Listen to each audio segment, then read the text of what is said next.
Hello everyone. Today we will learn NCERT English Class 5th.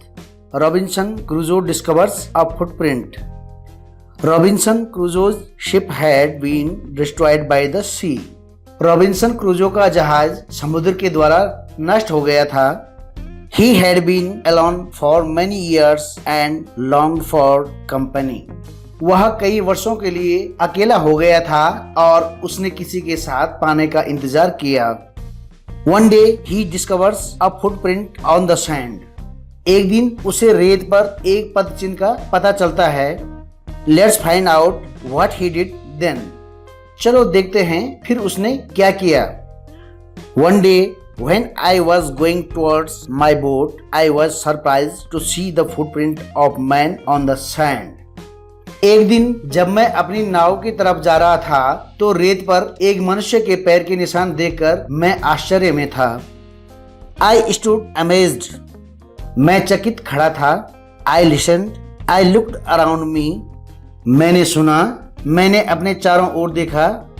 I could neither hear nor see anything. न तो मैं कुछ सुन सका और न ही कुछ भी दिखा. I went up higher to look down. मैं नीचे देखने के लिए और ऊपर गया. I went up the shore and down the shore, but it was no good. मैं समुद्र के किनारे ऊपर और नीचे की तरफ गया लेकिन यहाँ कुछ नहीं था. I could find no other footprint but that one.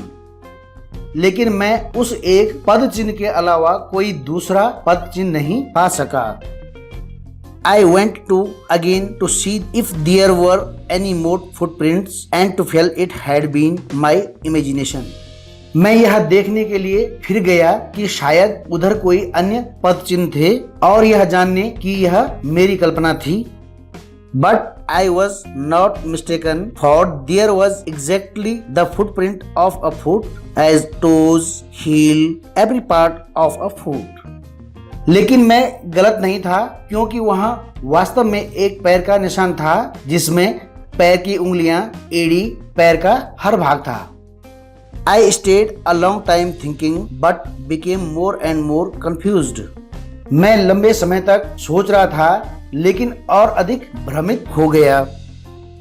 At last I returned home very frightened, looking behind me after every 2 or 3 steps, mistaking every bush and tree to be a man. आखिरकार मैं बहुत डरा हुआ घर लौट आया. हर 2 या 3 कदमों के बाद मैं पीछे देख रहा था. हर झाड़ी और पेड़ को एक व्यक्ति समझने की गलती कर रहा था. When I came to my cave, which I called my castle, I ran inside it as if I was being chased. जब मैं अपनी गुफा में आया जिसे मैं अपना महल कहता था, मैं इसके अंदर ऐसे भागा जैसे कि कोई मेरा पीछा कर रहा था. I do not remember whether I used the ladder or went in by the hole in the rock which I called the door. मुझे याद नहीं है कि मैं सीढ़ियों से अंदर गया या चट्टान के छेद से गया जिसे मैं दरवाजा कहता था. I ran for cover faster than any animal could run. मैं ओट पाने के लिए भागा किसी भी जानवर की तुलना में जितना अधिक तेज दौड़ सकता था. I did not sleep that night. मैं उस रात सोया नहीं. The more I thought about what I had seen, the more afraid I became. जितना मैं इस बारे में सोच रहा था कि मैंने क्या देखा उतना ही अधिक मैं डरा. I thought it could be one of the savages of mainland who had wandered out to the sea in a small boat. मैंने सोचा कि यह उस भूभाग के हिंसक प्राणी में से कोई एक हो सकता है जो कि समुद्र से बाहर अपनी एक छोटी नाव में घूम रहा था. Luckily, I was not on shore at that time, but what if he had seen my boat?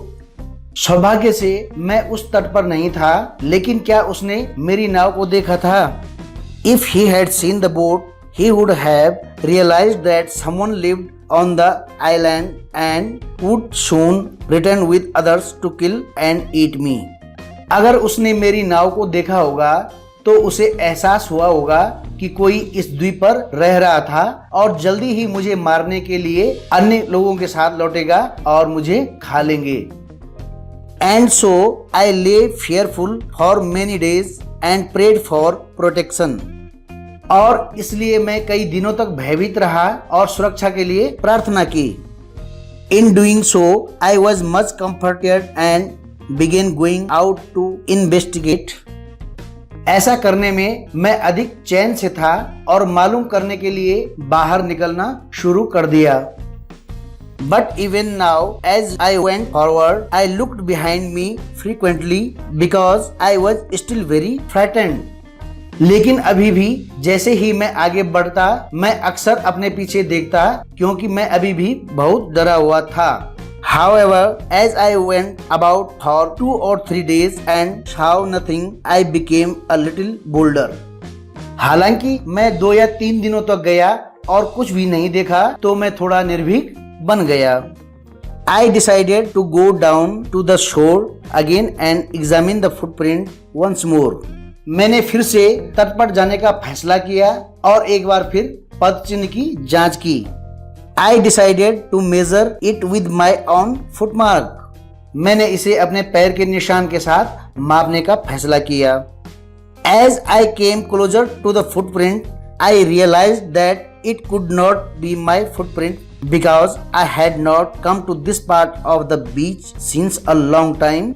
जैसे ही मैं पद चिन्ह के करीब आया, मुझे एहसास हुआ कि यह मेरा पद चिन्ह नहीं हो सकता था क्योंकि मैं लंबे समय से समुद्र तट के इस हिस्से में नहीं आया था। Secondly, as I placed my foot alongside the footprint, it seemed larger than my own। दूसरा, जैसा कि मैंने उस पद चिन्ह के साथ अपना पैर रखा, यह मेरे पैर से बड़ा लग रहा था। My fear returned। मेरा डर लौट आया। I went home again। मैं फिर से घर गया। Believing that there was someone there। यह मानते हुए कि वहां कोई था। The island was inhabited। द्वीप बसा था। Savages, wild people in primitive state। हिंसक आदिम जमाने के व्यक्ति, इंसान। Mainland, मुख्य भूभाग या महाद्वीप। Large continuous extent of land। Wandered, go from place to place without a definite route। एक जगह से दूसरी जगह घूमा या भटका। Bolder, more confident, और अधिक साहसी, पहले से अधिक साहसी। Inhabited, occupied और dwelt in, बसा हुआ या निवसित, जहां इंसान बसे हुए हों। इस प्रकार से हमारा ये चैप्टर रॉबिन्सन क्रूजो डिस्कवर्स अ फुटप्रिंट फिनिश होता है। वीडियो के साथ पीडीएफ अटैच्ड है जिसमें difficult word meanings, Hindi translation of the chapter और कंप्लीट सॉल्व क्वेश्चन आंसर्स हैं। छात्र वीडियो को पॉज करके पीडीएफ से रिटन वर्क अपनी नोटबुक में कॉपी कर लेंगे, एंजॉय करेंगे इस चैप्टर को और लर्न करेंगे। Thank you.